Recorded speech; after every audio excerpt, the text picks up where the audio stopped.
Si queremos entre todos, podemos hacer un mundo mejor. Una buena manera de comenzar el cambio sería no haciendo aquello que criticamos. Gracias por estar ahí. Francisco Jarauta nació en Murcia, España, en 1941. Es catedrático de Filosofía en la Universidad de Murcia, doctor en Filosofía, Antropología e Historia del Arte. Ha dado clases en diversas universidades europeas y americanas. Colabora con diferentes instituciones de investigación y análisis internacionales y compagina su labor académica sobre estética, arte y filosofía con la vinculación a los patronatos de instituciones culturales como el Centro Andaluz de Arte Contemporáneo y el Museo Nacional Centro de Arte Reina Sofía. Ha sido comisario de varias exposiciones internacionales, publicó varios libros como Tensiones del arte y la cultura en el fin del siglo, Gobernar la globalización y Viollet-le-Duc, Conversaciones sobre la arquitectura. Estuvo recientemente en Rosario, vino a la Bolsa de Comercio para dar una charla, como lo hizo el año pasado en aquel caso sobre la obra de Picasso, Las señoritas de Aviñón. Cabe comentar que sufrió una disfonía en esta oportunidad que lo obligó a medicarse rápidamente, así pudo dar su disertación. Esta vez habló sobre Las meninas de Velázquez ante una sala colmada de público que lo aplaudió largamente. Inmediatamente en el cuento de la buena pipa en pintura, extensa entrevista a Francisco Jarauta después de los auspiciantes con el deseo de siempre. De aquel lado, esténse bien.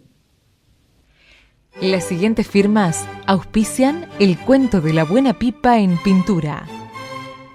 Artística New Plenty, distribuidora mayorista para artistas y artesanos. Laboratorio Civic, los espera en su nuevo centro de atención de Boulevard Oroño 287, con exclusiva atención los domingos de 8 a 12. San Cristóbal Seguros, tu compañía.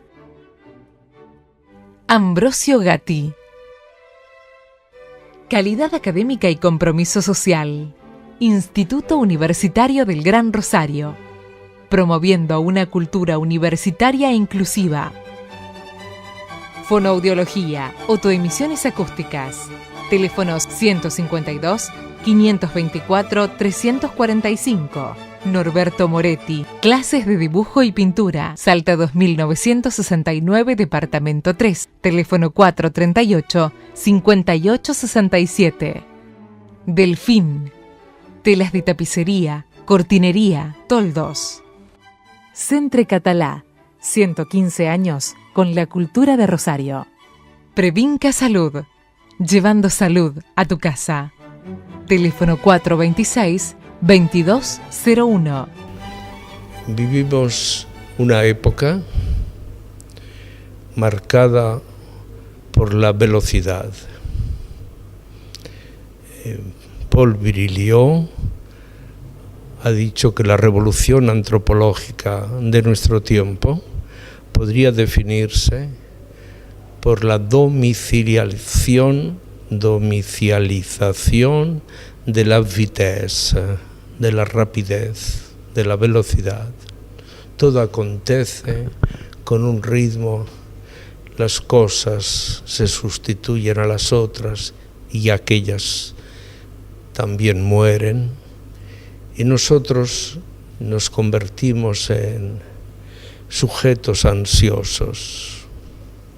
Ya no miramos atrás, ni somos melancólicos, solo en aquellos momentos en el que necesitamos el refugio, y nos vemos expuestos a una intemperie fuertemente agresiva, marcada por el ritmo de los acontecimientos que se suceden uno tras otro. Y en ese proceso, Nietzsche, que sabía precisamente de ese umbral, decía aquello de que hay novedades que no fatigan, son aquellas que podrían convertirse en iluminaciones, anuncian, atisban, están, como decía Rimbaud, iluminando el camino. Hoy dicen los sociólogos que tales acontecimientos tienen más bien carácter sintomático, son síntoma de algo que va a pasar. Pero como sabemos bien, del futuro no sabemos, ni tenemos acontecimientos, solo tenemos relatos. Y esos relatos que alimentaron la literatura utópica durante siglos siguen viajando con nosotros, porque la mitad de nosotros pertenece ya al futuro. Yo sé que lo que te voy a preguntar es una perogrullada, pero ¿la utopía es imposible? Digamos que la utopía nunca pretendió ser realidad, o mejor, ser realizada. Pero la utopía vive la vida de los sueños. Como ninguna realidad agota el deseo, como ninguna realidad es la medida de nuestro soñar, ahí está, en el intervalo del sueño, la perspectiva de algo que hemos llamado utópico, es decir, sin lugar, sin momento. No se deja encerrar ni por la cartografía del espacio, la posible geografía de lo posible, ni tampoco por la geografía del tiempo.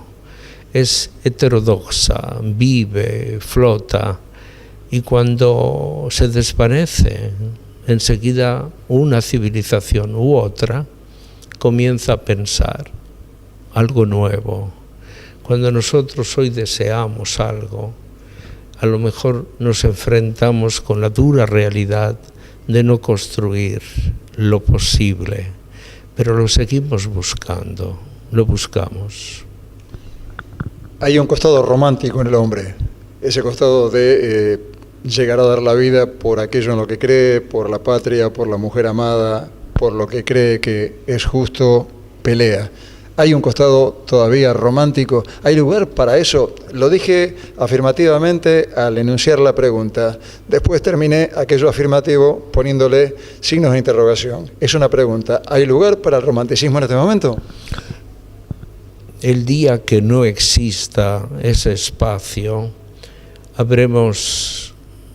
nos habremos acercado al momento de la muerte. Murió cuando lo abandonó el instinto.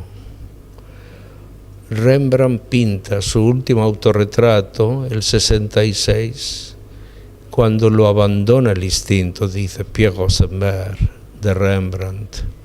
Yo me reconozco un sujeto romántico.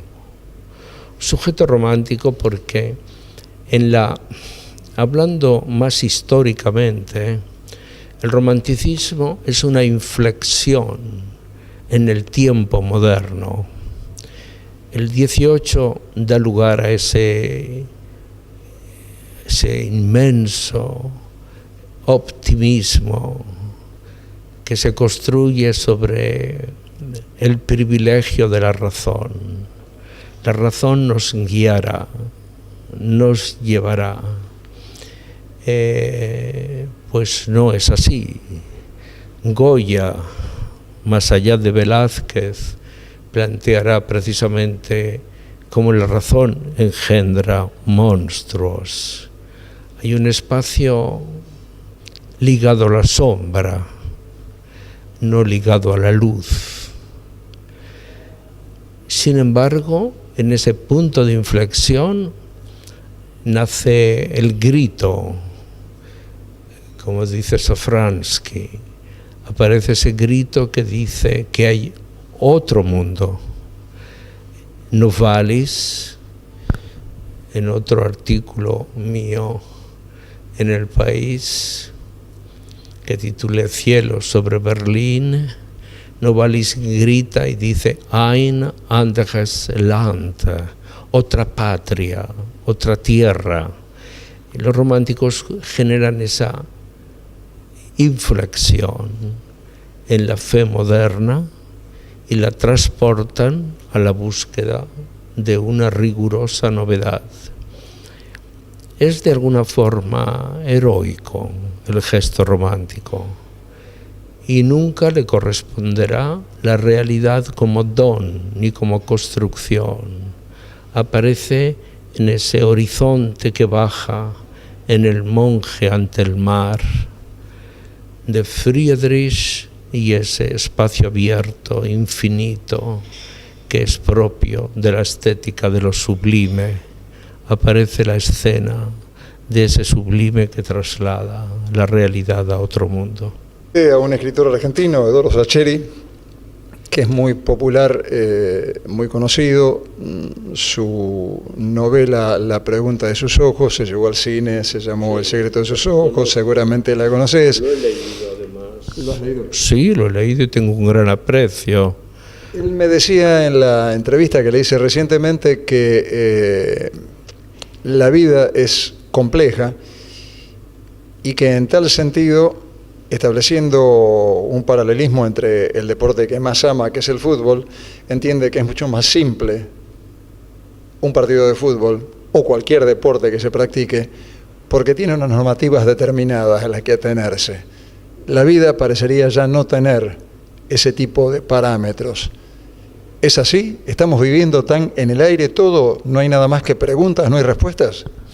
Yo pienso que no es por falta de radicalismo que te contesto en el siguiente tono. La vida es pulsión y es azar.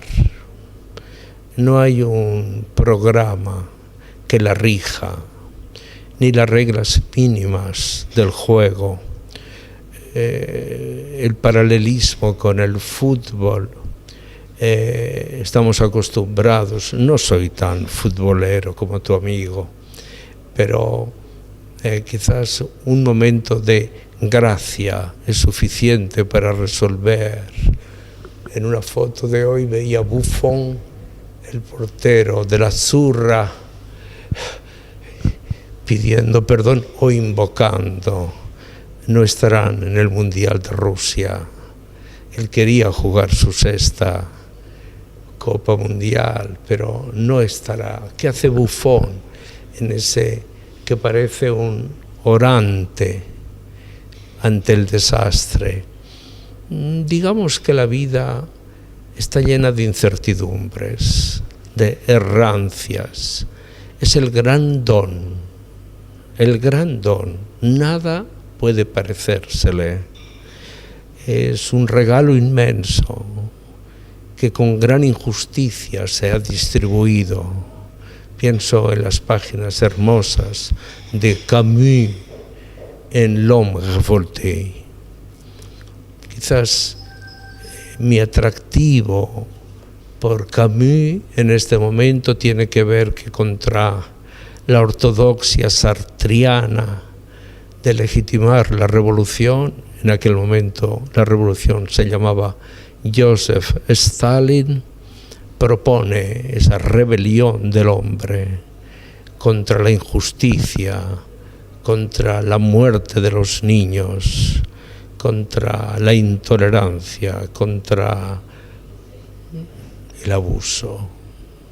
Entonces, sí, yo me cito con él, entendiendo que esa rebelión es lo único que da dignidad al gesto humano. La vida no es tan frívola como a veces nos la podemos imaginar.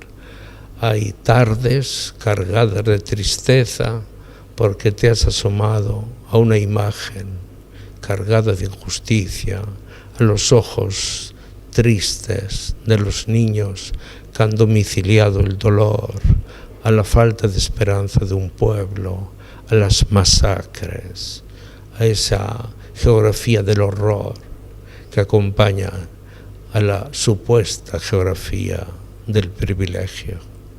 Apunto a preguntarte si es cierta aquella afirmación que dicen que el hombre avanza 2 pasos y retrocede 1. No creo que sea. Eso implica un juicio de valor sobre el sentido de la historia o de la humanidad. Siempre caminamos, como se dice, tâtonnant, perplejos, 1220 y tantos, en la gran capital del califato, Omeya, Córdoba. Maimónides escribe ese libro que todos deberíamos tener a la mano, Guía de Perplejos. No tenemos, nuestros ojos son de carne, por definición miopes. No se nos ha dado la visión. Podemos percibir, de percepción. Podemos ir como si las manos en sus terminales tuvieran los ojos. Vamos conociendo lo que ya conocemos, la caverna platónica. Vamos situándonos. Cada día tenemos que hacer un ejercicio de recomposición del viaje. ¿Dónde estamos? ¿A dónde vamos? Yo no quiero ser estúpido. Me quiero ir en buena compañía. Voy eliminando todo aquello. Y no soy una persona edificante. A veces soy terriblemente colérico. No tolero determinadas cosas, ni el enmascaramiento de la realidad. No las puedo tolerar. Me va la vida. Y yo todavía tengo deseos de vivir, no para ser el testigo de cargo, no, del corrupto, del violador, no, para ser yo mismo. He puesto siempre como imagen que la distancia entre mi mundo interior y mi mundo exterior sea lo más pequeña posible. Voy a vivir de acuerdo a mis principios, a mis valores. Tengo ya los suficientes años como para no permitirme la estupidez. Y para ello, lo que decía un momento Deleuze, en aquel casi testamento intelectual que le pasó a su amigo Lyotard. He sido amigo de los dos. Y un día, tomando un café en el Café de Flore, en el Boulevard Saint-Germain, Deleuze había intentado suicidarse arrojándose por el balcón. No consiguió su objetivo y después estaba atado a la bombona de oxígeno de las 24 horas, había fumado tanto. Y al final escribe aquel texto prodigioso que comienza diciendo: «Seulement la mort nous donne le droit de penser et dire certaines choses».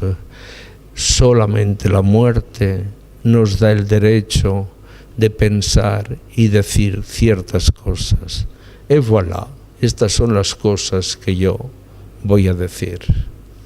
En ese juego de verdad, es decir, la ética o se construye sobre la verdad o es una trivialidad más a la que le ponemos el nombre de ética. No, los hechos, yo no soy un empirista, pero los hechos son la prueba de nuestra dignidad.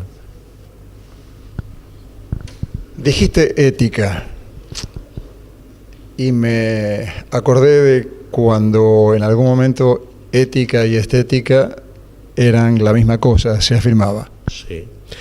Es el último, Wittgenstein, el que dice Ethik und Ästhetik sind eins. Ética y estética es la misma cosa. El contexto wittgensteiniano sitúa el tema dentro de su reflexión sobre el hecho religioso, sobre un conocimiento que al ponerse en práctica, es decir, en ejercicio del conocer, asume el ser del otro y lo expresa en su concepto. La estética está asumiendo, además, tercera crítica kantiana, una relación de verdad que solo el arte descubre. La experiencia artística tiene la posibilidad de develar una dimensión del objeto que atribuimos a eso que llamamos lo bello o la belleza tout court. El Wittgenstein del final de su vida va simplificando las formas de experiencia crítica. Y ética y estética, nosotros en un acto que podemos llamar nos conduce al conocimiento de algo horrible, esto ya es Baudelaire, podemos descubrir una profunda experiencia de la belleza. La belleza no está asociada solo al canon, a la armonía, a la proporción, no el canon que en la tradición clásica griega, desde Praxiteles o desde Fidias a Praxiteles, vemos identificando.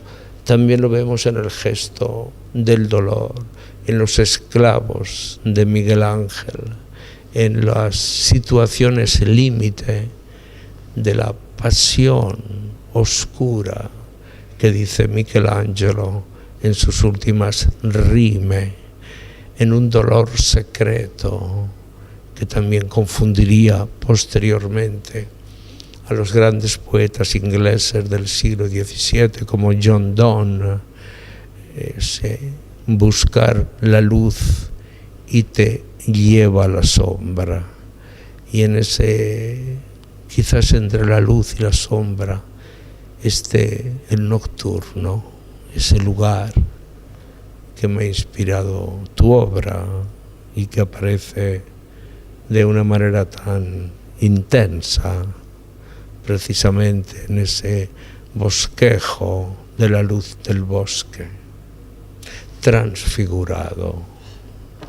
Poetics and Politics fue, como bien sabes, el tema de la documenta 10ª, coordinada por Katehit David. Yo la visité, he sido siempre muy amigo de la David.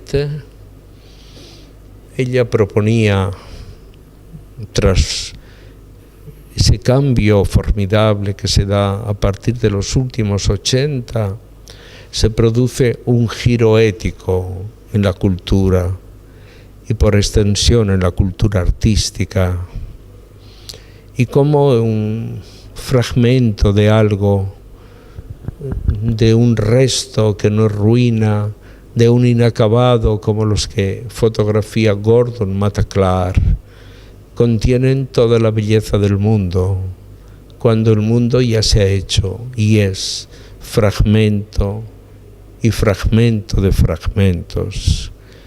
Todo queda contenido en una especie de pequeña maqueta de lo imposible, de un orden que no llega a ser ni definitivo ni ejemplar. Se suspende, ese acto de la suspensión es un acto formidable, se impone a nosotros con su verdad, y allí el reconocimiento de esa fragmentación es el prólogo estético, politics, a la política.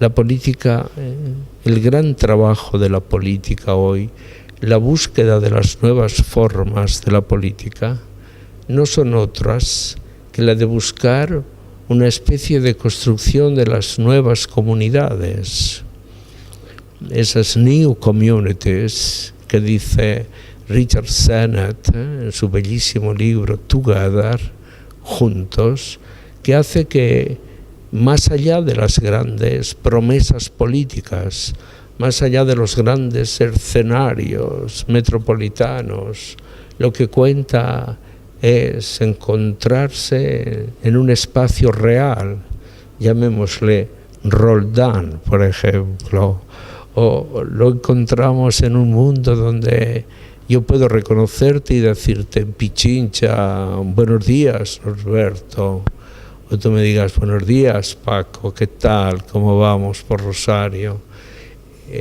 O caminamos de acuerdo a una lógica de lo que nos va ocurriendo.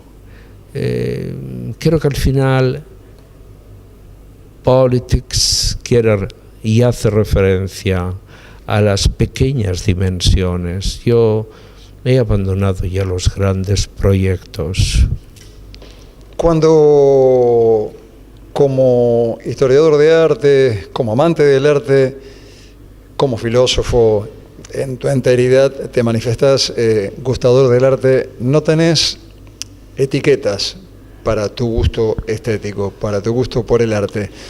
Cuando alguien te pregunta cómo es posible que te pueda gustar Velázquez o te pueda gustar Rembrandt y que te pueda gustar algún contemporáneo, ¿cómo explicas eso? Porque a la gente, al común de la gente, no le resulta del todo fácil poder entender que a alguien le guste algo tan diferente, algo que tiene que ver con la belleza entendida con el canon griego, digamos, y lo que entendemos ahora por belleza, que ya no tiene este tipo de parámetros que nos lleva a algo definitivo. ¿Cómo lo explicas?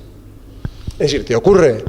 Por supuesto, y no tengo que dar cuenta a nadie de mi gusto. El gusto es cultural.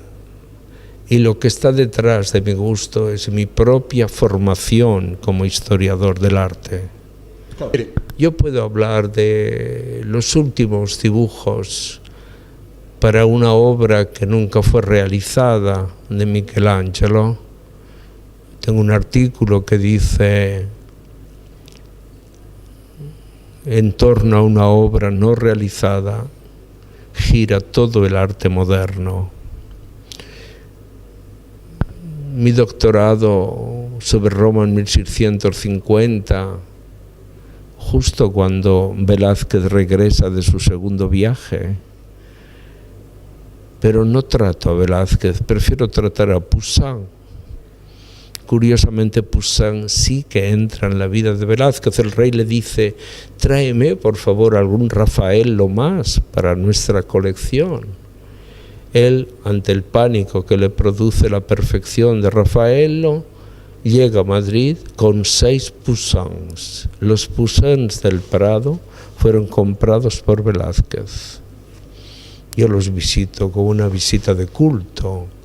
Otros no lo entienden. ¿Cómo te puede gustar Poussin como le gustaba Velázquez? ¿O cómo te puede gustar Rembrandt? Puedes entrar en una página, Collège de France, conferencias, Francisco Jarauta. El pasado mes de mayo di la última conferencia. El Collège es la institución académica más alta de Europa. Di una conferencia sobre Rothko. Visible, está en francés, pero está el vídeo colgado. Visible, invisible, point de fuga. Visible, invisible, punto de fuga. El Rothko espiritual, el Rothko. Estaba la sala en el colegio, no cabía nadie. Estaban los viejos directores del Beaubourg, el responsable de haber comprado en Dallas, luego New York, el único Rothko que tiene el Beaubourg. Me contó esa historia, me invitó a comer. Obviamente pagué yo, me gustaba. No tiene usted por qué invitarme. Pero tenía, ¿por qué no me va a gustar Rothko? ¿O por qué no me detengo ante la primera acuarela abstracta de Kandinsky? ¿O por qué no me quedo ante una arquitectura de Loos? ¿O ante un paragüero que hace para una casa vienesa la belleza del objeto? ¿Por qué? ¿Por qué? ¿Por qué? La cultura japonesa, nipona, ha decidido que una taza de té sea la pieza más alta y representativa de su civilización, porque ese objeto maravillosamente, porcelana, lacada 7 veces, en fuegos que van creciendo de temperatura para que cuando tú la tengas en la mano, su ligereza te asombre y conserve el calor del té en sus pequeñas medidas. ¿Por qué el floreado, como puede ser el estampado de un maravilloso kimono de las geishas que a las 5 de la tarde descienden la colina de Gion en Kioto y uno las está esperando, siendo voyeur o no?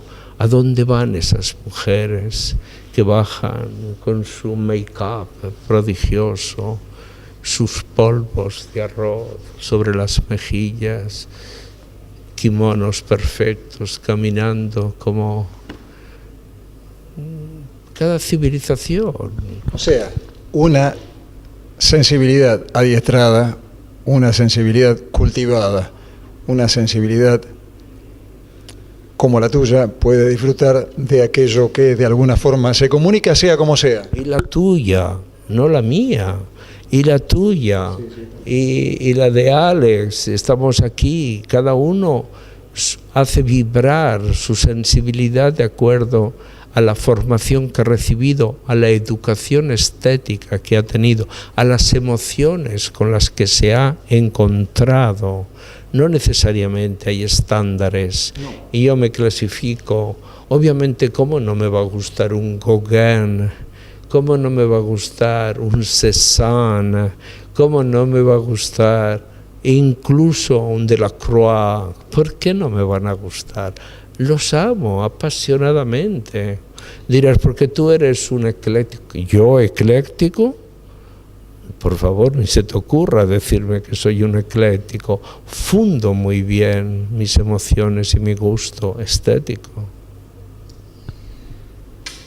Diste una charla anoche a pesar de la terrible disfonía que tenías en la Bolsa de Comercio, que te trajo Rosario nuevamente. Para el público del Cuento de la Buena Pipa en Pintura, una breve reseña de esas meninas de las que hablaste anoche.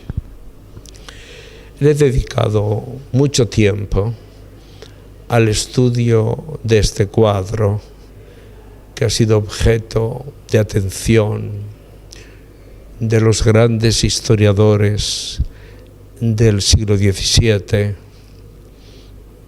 de Velázquez en particular. Raro es el historiador que un día no se cita con Velázquez, y si lo hace, tiene que ser con meninas. El cuadro, desde mi punto de vista, que corona toda la pintura moderna, con una pericia, una técnica que me interesa mucho en detallar a través de las imágenes que iba presentando, mostrando una secuencia de los retratos. Yo he mantenido, y lo he hecho con fuerza, que las meninas es una decisión que toma Velázquez al regreso de su segundo viaje a Italia, después de pintar a Inocencio X y a Pantoja, y que al regreso, dice, entra en una fase de melancolía y ya las ideas las tiene ordenadas, y allí en torno a 1656 todo está claro. Le quedan 4 años de vida y comienza la gran composición, quizás por lo que podría haber sido la parte principal del análisis, era la composición del cuadro, que tú bien identificas. El eje es la princesa Margarita, sus meninas, Agustina e Isabel de Velasco, la enana y el pequeño y juguetón niño que la acompaña, José Nieto hablando a la puerta, Marcela de Ulloa. Es tan emocionante todo. un espejo, que en la cultura barroca lo representa todo, y que como si fuese un espejo cuyo mercurio ya se hubiera dormido, solo nos representará las sombras, pero son las sombras reales. Felipe IV, Mariana de Austria, apareciendo, testigos que dignificarán. Él aborda Meninas con el interés único de hacerse el verdadero autorretrato. Pero como pintor, él viene de Italia y se hace más filósofo que pintor. La biblioteca de Velázquez es prodigiosa, es un hombre culto, literalmente culto. Con los cuadros de Roma vienen también sus libros, es el gran dibattito en el clasicismo romano. Pero él practica un realismo más cercano a Caravaggio, pero sin los extremos de Caravaggio. No dibuja. Es por esto que no hay bocetos de sus cuadros. Al pintar construye la forma. Su paleta se ha reducido. El eje que os propuse era la mirada, ese rostro melancólico. A continuación, esa mano casi muñón que transforma el pincel en flecha, y la presentación oficial de su paleta española, que es exactamente la paleta de la pintura española, la reserva de los negros, 6 negros, 3 tierras, 1 rojo y 2 blancos. Y está todo ahí. No hay amarillos, no hay azules, esos son borbónicos, pertenecerán a la cultura francesa o a Tiepolo más tarde. Pero él entra en la seguridad, el escándalo de que el rey le adosara la cruz de la Orden de Santiago. ¿Cómo es posible? Jamás Velázquez se daría su dignidad, es la de ser pintor, no de pertenecer ni recibir del rey gustosamente la encomienda de miembro de la Orden de Santiago, ese final tan portentoso, el perfil del cuadro con su bastidor que nos impide ver cuál es el motivo del cuadro, emocionante. Él es garbato, mirando por encima de los reyes, pero con una gran dignidad. ¿Cuántas veces he presentado este cuadro a personas cuando viene alguien así? He estado con Gorbachev delante del cuadro, he estado con Kohl delante, he acompañado a Mitterrand a ver este cuadro. Siempre he tenido esa libertad de situarlos en un punto de vista que asombra. Era para mí he dado en estos años la conferencia sobre el Greco, le Demoiselle d'Avignon, que comentamos, y te agradezco infinitamente tu atención, igual que ahora, y Meninas. Hay otra oportunidad muy anterior, que es cuando viniste a Rosario para dar una charla sobre los autorretratos de Rembrandt. La hice en el museo. Museo de Castañero. Ahí fue donde nos conocimos, y ahí fue por primera vez en mi vida pregunté, sin haberlo pensado, a quemarropa, te pregunté qué era el arte, y vos, sin pensarlo, me dijiste algo que me parece que es una definición muy completa. El arte posee la generosidad de ser el rostro de la experiencia humana. Es una respuesta completa. Realmente el arte es el rostro de la experiencia humana. La mantendría en esa búsqueda de formas que dan contenido o expresan el contenido de la experiencia humana. El arte juega con ventaja, es la instancia más cercana a lo que podemos llamar la creación, es ese don que los dioses han dejado a los humanos. ¿Existe la genialidad? Viste que regalamos con facilidad el adjetivo calificativo, es un genio. ¿Existen en la historia del arte, por ejemplo, existen los genios? ¿Velázquez era un genio? ¿Goya era un genio? Porque si son todos genios es como que, ¿cierto? Los genios, el concepto propiamente genio es de matriz romántica. Se aplica a aquellas personas dotadas de una gran potencia en construir nuevas formas. La primera tuvo que ver fundamentalmente con Mozart. Era un Mozart de 7 años, con su primera serenata, esa libertad de formas. Me río porque le buscás la forma, ayer en la charla también hablaste de Mozart, ahora también buscás la forma de que Mozart aparezca siempre. No, es el genio par excellence, esa libertad de la creación de formas. Al artista le corresponde, según Kant, el don natural de la Einbildungskraft. Kraft es fuerza, Einbildung, de dar forma a las cosas, de crear formas. Hay algunos que somos más sosos y creamos pobres formas. Hay otros que son maravillosamente. Esa primera serenata del jovencito Mozart ilumina todo el campo, o esos cuartetos para cuerda, sean de Brahms o de Schumann, es lo que fascina, o tantas otras cosas. Evidentemente, la trayectoria de Velázquez es una trayectoria construida sobre una competencia natural que se educa, que se forma.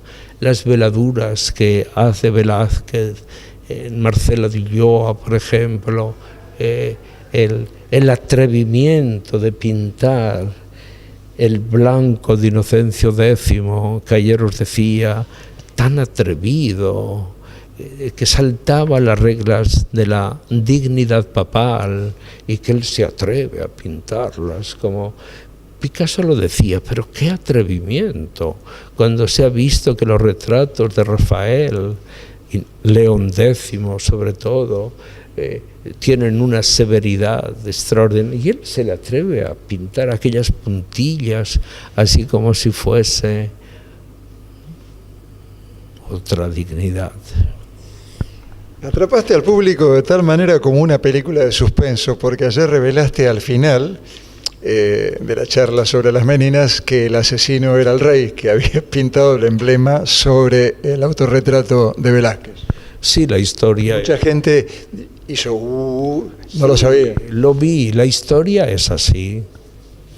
Hoy no es que esté probado, es así. Cuando muere Velázquez en el 60, no existe la Cruz de Santiago.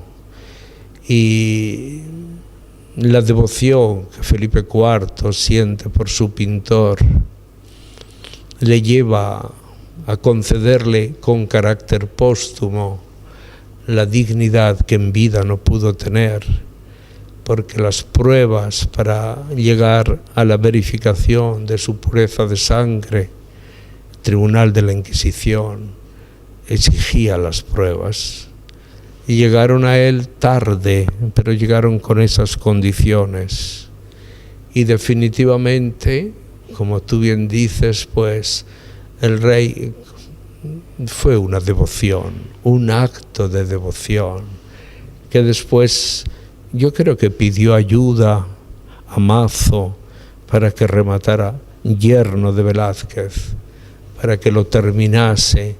Y hoy, cuando se ha hecho la restauración, Jonathan Brown, el gran especialista, dice, pues considerando o viendo detalladamente la factura de la cruz, cuesta pensar que fue pintada 4 años después, como diciendo que la incorporación al color original, al negro de Además, él se pinta con el traje de protocolo de pintor de corte. Es muy difícil de decir. Obviamente se supone, y esta es mi versión, que el rey sugirió la idea, se atrevió a coger los pinceles, trazarla, pero que fue Mazo, el pintor que sustituye y que termina la Margarita, en últimas la que resuelve con gran pericia la cruz fantasma de su vestido. Él era pintor, no cortesano.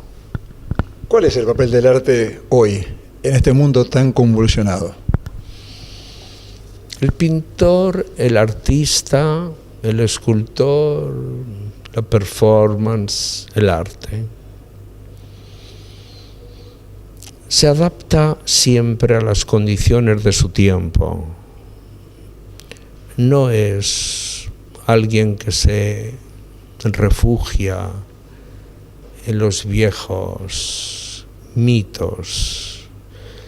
Tiene que dar voz, en tanto que arte, a la época. Tiene que hablar de sus tensiones, de sus silencios. Lo que hacía John Cage, o puede componer con furia, como los himnos de Stockhausen. Puede ser el grito de Munch o puede ser el silencio de una pieza pacífica, religiosa. El arte no tiene formas, le pertenecen las formas. Y en ese juego, yo creo que a partir de ese momento, que fue como el final de la llamada cultura postmoderna, concepto que no utilizo nunca por principio, se abre un experimento nuevo. El arte discurre sobre la piel de la época moderna y la atrapa, y hace sobre ella, construye, como en tus cuadros la intensidad cromática evidencia que estás pensando en otro paisaje, que tiene que ver con antecedentes que tú mismo citabas, una vez el Gauguin, otras veces el Chagall. Yo te decía que se movía en ese periodo que va difícil el trabajo, el que va de los simbolistas a los primeros expresionistas. Es una transición que va desde la muerte de Böcklin en Firenze a los primeros expresionistas de Brücke, del Puente, de Sturm, los primeros grandes grupos alemanes, a lo Kirchner, a lo... Me parece que lo importante, Paco, es que el artista se sea fiel, que no se traicione, que utilice el lenguaje que quiere usar y no otro porque le resulta más fácil o porque esté de moda o porque se venda o lo que sea. Creo que ese es un principio de coherencia necesario y que en tu obra entiendo que está muy presente en tus decisiones. ¿No sentís que la globalización, digamos, que fuéramos un planeta unido y único sería interesante, que aboliéramos determinadas cosas que nos separan, pero parecería que la globalización nos está llevando a determinado tipo de consumo? La gente se viste igual, utiliza los mismos medios de comunicación, o sea, las redes sociales que están tan en boga actualmente. Se viste igual alguien en Nueva York que en Paraguay o en Bolivia o en Bélgica, por decirlo de alguna manera. Parecería estar homogeneizada la humanidad en ese sentido. ¿Lo sentís así? Sí, es así.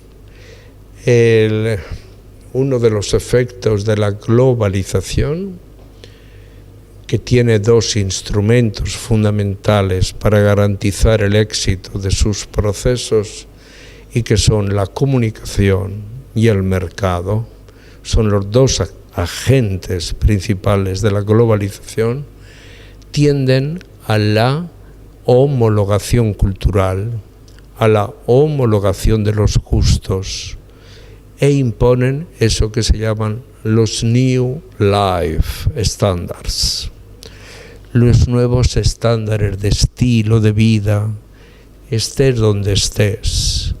La comunicación se encarga de proyectar esa idea, ese estilo, esa forma de vida. No importa si estamos en Rosario o estamos en Singapur, no. Cada vez es mayor el proceso hacia esa, comillas, normalización. Pero, paralelamente al proceso de la normalización, se generaliza el proceso de la resistencia. ¿Cómo ves el escenario del mundo hoy en día? La situación es fuertemente problemática desde todos los puntos de vista. Se han producido fenómenos singulares. Han cambiado todos los referentes de las sociedades que nos acompañaron después de la Segunda Guerra Mundial. Hoy tenemos un mundo tremendamente complejo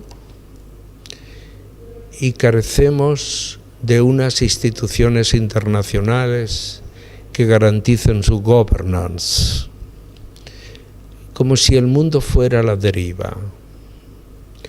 Aquellas instituciones internacionales, Naciones Unidas, etcétera, etcétera, que ya no representan nada, han sido sustituidas por un nuevo poder político. Son las grandes corporations las que hoy constituyen lo que vamos a llamar el Consejo de Administración del planeta, y son los que imponen sus intereses y eliminan cualquier resto de horizonte moral para el mundo.